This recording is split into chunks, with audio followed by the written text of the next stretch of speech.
అది ఒక అందమైన మాయాలోకం.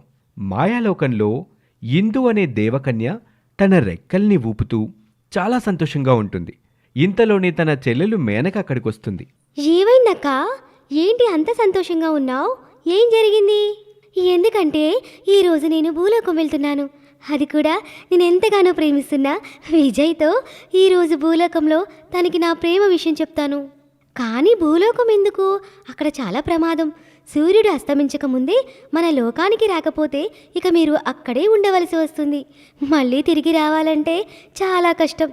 అంత ప్రమాదకరమైన చోటికి వెళ్ళడం అవసరమా అక్క? అలా ఏం జరగదు. సూర్యుడు అస్తమించక ముందే ఇక్కడ ఉంటాను. జాగ్రత్త అని చెప్పి ఇందు అక్కడి నుంచి ఎగురుకుంటూ తన ప్రేమికుడు విజయ్ దగ్గరికి వెళ్తుంది. నీకోసమే ఎదురు చూస్తున్నానిందు, వెళ్దామా? అందుకు ఇందు సరే అంటుంది. ఇక ఇద్దరూ కలిసి భూలోకానికి వెళ్తారు.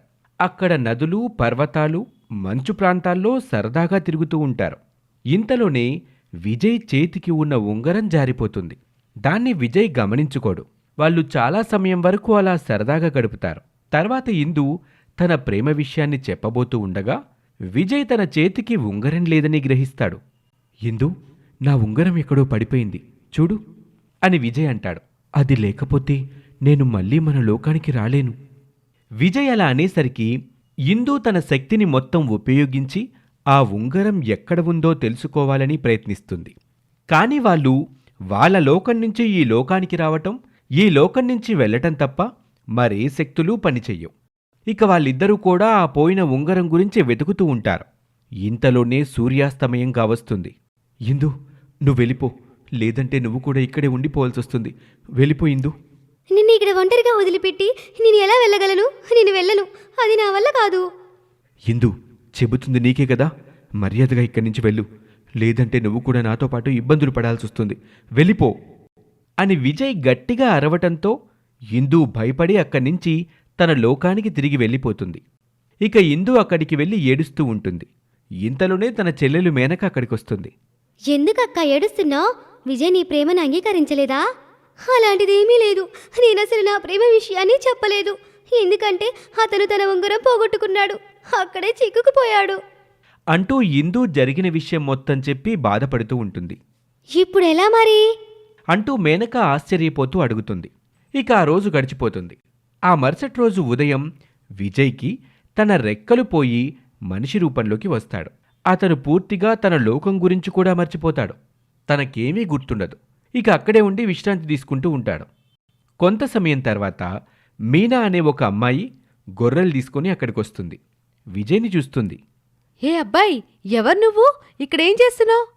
అంటూ అతన్ని మీనా నిద్రలేపుతుంది. అతనేమో చాలా అమాయకంగా చూస్తూ ఉంటాడు.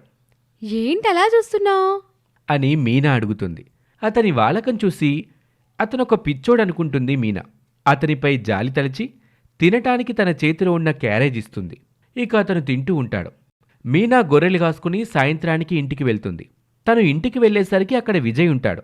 అతన్ని చూసిన మీనా చాలా కంగారు పడిపోతుంది. ఏ, నువ్విక్కడికి ఎలా వచ్చావు? నా ఇల్లు నీకెలా తెలుసు? అని మీనా అడుగుతుంది. అందుకు విజయ్ మాత్రం ఏమీ మాట్లాడకుండా అలా ఉండిపోతాడు. ఏంటి, తన వాలకం చాలా వింతగా ఉందే అని మీనా అనుకుంటూ ఉంటుంది. తనకెవరూ లేరనుకుంటా, పాపం మాటలు కూడా రావనుకుంటా అని మీనా అనుకుంటుంది. అలాగే కొన్ని రోజులు గడుస్తాయి. అతను అక్కడే ఉంటాడు. ఇక తను మాట్లాడడం మొదలు పెడతాడు. నువ్వెవరు? మీ అమ్మా నాన్నెవరు? అని మీనా అడుగుతుంది. అందుకతను నాకేమీ గుర్తులేదు, నాకేమీ తెలీదు అని సమాధానం చెప్తాడు. ఇక మీనా అతను గతం మర్చిపోయాడేమో అనుకుంటుంది. తనతో పాటు ప్రతిరోజు గొర్రెలు కాయటానికి అతను కూడా వెళ్తూ ఉంటాడు.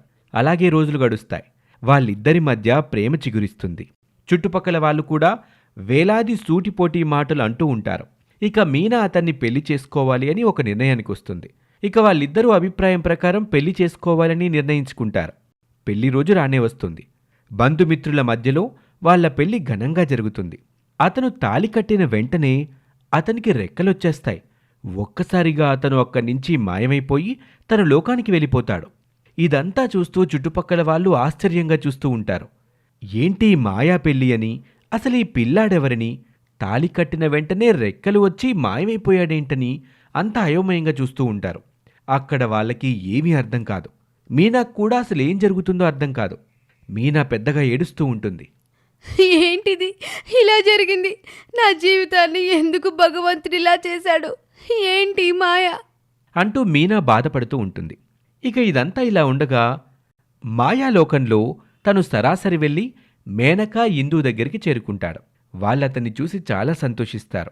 ఇక అతను జరిగిన విషయం చెప్తాడు. ఆ అమ్మాయిని పెళ్లి చేసుకోగానే సరాసరి అక్కడి నుంచి ఇక్కడికొచ్చాను. ఇప్పుడు ఆమె నా భార్య. ఆమెని నేను ఈ లోకానికి తీసుకురావాలి. ఏదైనా సలహా ఇవ్వండి. ఒక మానవ కన్యతో వివాహం జరిగిన తర్వాత నీకు శాప విముక్తి కలిగింది. మాకు ఆశ్చర్యంగా ఉంది. కానీ ఒక మానవ కన్యని ఈ లోకానికి తీసుకురావడం చాలా కష్టం. అవునా? మీ దగ్గర స్త్రీలు ధరించే అంగుళీక ఉంటే ఇవ్వండి. విజయ్, నువ్వేం కంగారు పడకు. ఇప్పుడు మేమేం చేయాలో నాకు అర్థమైంది. మీ భార్యని అక్కడి నుండి తీసుకొచ్చి ఇక్కడ సాంప్రదాయంలో నీకు పెళ్లి జరిపించి ఆమెను కూడా ఇక్కడ దేవకన్యగా మారుస్తాం అని చెప్పి అక్కడి నుంచి గాల్లో ఎగురుతూ భూలోకానికి వెళ్తారు. వాళ్ళు అక్కడ పెళ్లి మండపంలోకి ప్రవేశించి అక్కడ ఉన్న వాళ్ళందరినీ మూర్ఛపోయేలా చేస్తారు. ఒక్క మీనా మాత్రం మెలకువగా ఉంటుంది. ఇక మీనాని తీసుకొని పైకి వెళ్తూ ఉంటారు ఎవరు మీరు? నన్ను ఎక్కడికి తీసుకెళ్తున్నారు? అని మీనా భయపడుతూ ఉంటుంది. వాళ్ళు నీకు విషయం త్వరలోనే అర్థమవుతుంది అని చెప్తారు. ఇక ఆమెని వాళ్ళు తమ లోకానికి తీసుకెళ్లి పెళ్లి కూతురుగా ముస్తాబు చేస్తూ ఉంటారు. అసలు మీనాకి ఏం జరుగుతుందో ఏమీ అర్థం కాదు. ఆమె చాలా కంగారు పడుతూ ఉంటుంది. ఇక వాళ్ళు వాళ్ళ సాంప్రదాయం ప్రకారం ఆమెకు విజయ్తో పెళ్లి జరిపిస్తారు. అలా పెళ్లి జరిగిన వెంటనే ఆమెకు కూడా రెక్కలొచ్చి మీనా కూడా దేవకన్యగా మారిపోతుంది. నేను దేవకన్యనే. ఒక ముని శాపం వల్లే మనిషి రూపంలోకి మారిపోయాను. నా శాపం తొలగిపోవాలంటే ఈ లోకంలో ఉన్న వ్యక్తి నన్ను పెళ్లి చేసుకోవాలి. అది జరగని పని అనుకుని బాధపడ్డాను. తర్వాత నేను మానవ కన్యగా మారి గతం మర్చిపోయాను. ఇప్పుడు నాకు గతం గుర్తుకొచ్చింది. ఇదంతా ఒక కలలాగే అనిపిస్తుంది అని అంటుంది మీనా. విజయ్ కూడా చాలా సంతోషపడతాడు. తన భార్యని తీసుకుని అక్కడి నుంచి వెళ్ళిపోతాడు.